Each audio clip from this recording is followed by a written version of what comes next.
Magandang araw sa inyo. Ngayon naman ay pag-usapan natin ang addition of fraction.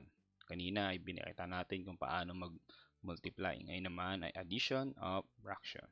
So, bago ang lahat, huwag kakalimutan na mag-like, subscribe, at hit ang notification bell para lagi kayo updated sa ating mga video. Let's go! So, dito makikita natin sa example number 1, we have 2 over 5 plus 3 over 4. So, ito ay tinatawag na dissimilar fraction. So, gamitan lang natin siya ng shortcut. So, tandaan lang yun itong cross multiply. Multiply lang natin ito. So, 2 times 4, the answer is 8. Plus 5 times 3, the answer is 15. Then add 8 plus 15, the answer is 23.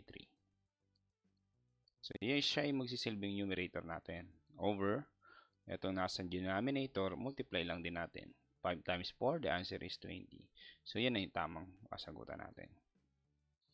Pangalawang bilang, 2 over 9 plus 1 over 5. So, ganun ulit, multiply lang natin ulit ito. 5 times 2, the answer is 10.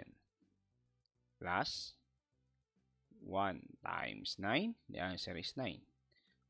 10 plus 9, the answer is 19. Then, multiply lang natin yung denominator. Ang denominator natin ay 9 times 5. So, 9 times 5, ang sagot ay correct. The answer is 45. 45. So, yan na po yung final answer. Okay, next. So, ganun ulit. Multiply lang natin yung 5 times 7. The answer is 35. Plus 6 times 1. Ang sagot ay 6. 35 plus 6. Ang sagot ay 41. Over. So, multiply uli natin yung ilalim. So, 6 times 7. Ang sagot ay tama. Ang sagot ay 42. So, 42 yung ilalagay natin sa sagot. So, ang sagot ay 41 over 42. Ganun lang. Ganun lang kadali. So, multiply natin sa pang-apat. 3 times 7. The answer is 21. Plus 8 times 3. Ang sagot ay 24. Add lang natin 21 plus 24. Ang sagot ay 45. Over. Multiply naman natin yung denominator. Denominator, 8 times 5. Ang sagot ay tama. 8 times 5 is 48. So, 45 over 48, wala nang lowest term. So, na yung final answer. Okay? Next. Number 5. 1 times 4. Ang sagot ay 4. Plus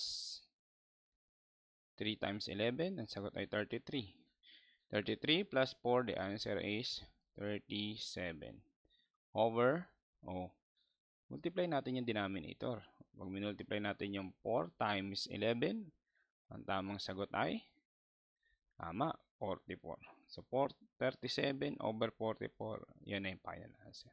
Sana naintindihan nyo kung paano mag-multiply, mag-add ng addition of dissimilar fraction.